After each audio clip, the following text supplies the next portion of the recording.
Assalamualaikum dan salam sejahtera. MG Flash 22 Jun teruskan bersama saya Zazrina Zainuddin untuk paparan berita menarik hari ini. Kerajaan diminta memberi kelonggaran kepada perniagaan alat tulis beroperasi sepanjang tempoh Perintah Kawalan Pergerakan PKP penuh dilaksanakan.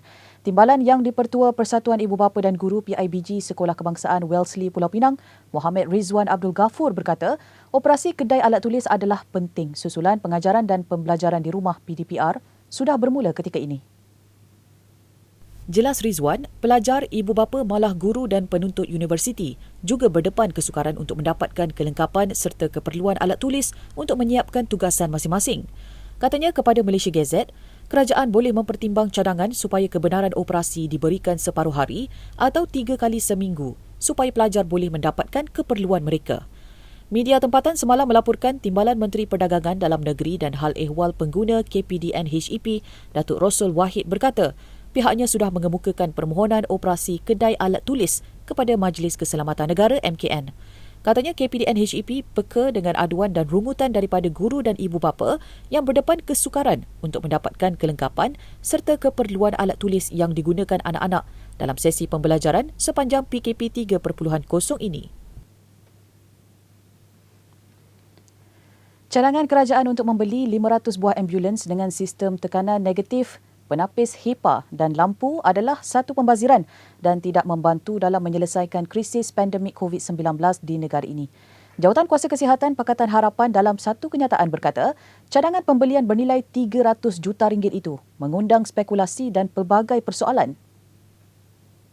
Menurut kenyataan itu, peruntukan sebanyak 300 juta ringgit lebih bermanfaat jika digunakan untuk mengambil lebih ramai sukarelawan PIK dan memperbanyakkan program ujian saringan besar-besaran supaya isolasi pesakit COVID-19 dapat dilakukan segera. Kerajaan juga boleh menggunakan bajet berkenaan untuk menambah pusat pemberian vaksin PPV supaya akses kepada vaksin menjadi lebih meluas dan mempermudahkan klinik-klinik swasta beroperasi sebagai PPV community.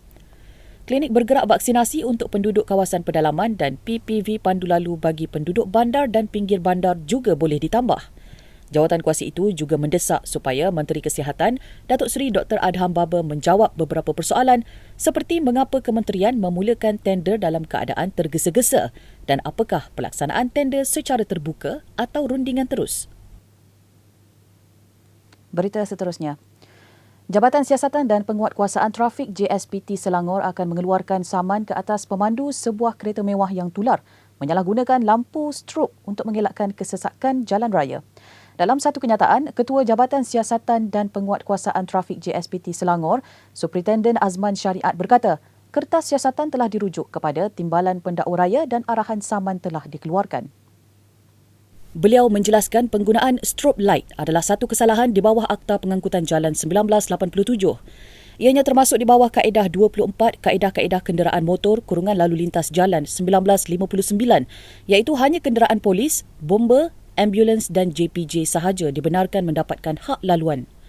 Terdahulu tular video TikTok menunjukkan seorang lelaki menggunakan lampu strobe berwarna biru seakan lampu polis untuk mengelak dari kesesakan lalu lintas. Tindakan lelaki itu menimbulkan rasa tidak puas hati dalam kalangan masyarakat, lebih-lebih lagi ia jelas melanggar Akta Pengangkutan Jalan Raya. Lelaki berkenaan bagaimanapun mengakui kesilapannya dan telah memberi keterangan kepada pihak polis sejurus tularnya isu itu di media sosial. Susulan tular seorang lelaki pengsan ketika melakukan aktiviti mendaki bukit berhampiran Rawang Bypass Ahad lalu. Pihak polis mengesahkan tindakan kompaun akan dikenakan ke atasnya kerana melanggar prosedur operasi standard SOP yang dikeluarkan Majlis Keselamatan Negara MKN. Dalam satu kenyataan, Ketua Polis Daerah Gombak ACP Zainal Mohamed berkata, aktiviti mendaki adalah satu kesalahan dan tidak dibenarkan dalam tempoh PKP 3.0. Oleh itu, tindakan lanjut boleh diambil mengikut Peraturan 17 PU-A 243/2021, Peraturan Pencegahan Penyakit Berjangkit, langkah-langkah di dalam kawasan tempatan jangkitan, nombor 2, 2021. Bagaimanapun menurut Zainal, tiada sebarang kompaun bernilai RM2,000 dikeluarkan ke atas lelaki tersebut seperti yang ditularkan di media sosial. Tambah beliau, semakan sehingga kini juga mendapati tiada laporan polis dibuat oleh mana-mana pihak. Terdahulu tular di media sosial, salah seorang daripada sekumpulan 5 individu yang mendaki bukit berhampiran Rawang Bypass pengsan di tengah jalan. 4 pemilik syarikat kejuruteraan marin direman kerana disyaki memberi rasuah bernilai 10 juta ringgit untuk mendapatkan projek sebuah agensi penguatkuasaan. Kesemua individu ditahan selepas hadir ke Ibu Pejabat Suruhanjaya Pencegahan Rasuah Malaysia SPRM di Putrajaya untuk memberi keterangan dalam kes tersebut. SPRM dalam kenyataannya berkata mereka dipercayai memberi rasuah kepada pegawai agensi penguatkuasaan sebagai balasan membantu syarikat-syarikat terbabit mendapatkan kerja-kerja pembekalan berkaitan marin. Selain itu, 4 individu berusia 40 hingga 71 tahun itu juga disyaki memberi rasuah sebagai balasan mendapatkan projek berkaitan perkhidmatan dan penyelenggaraan.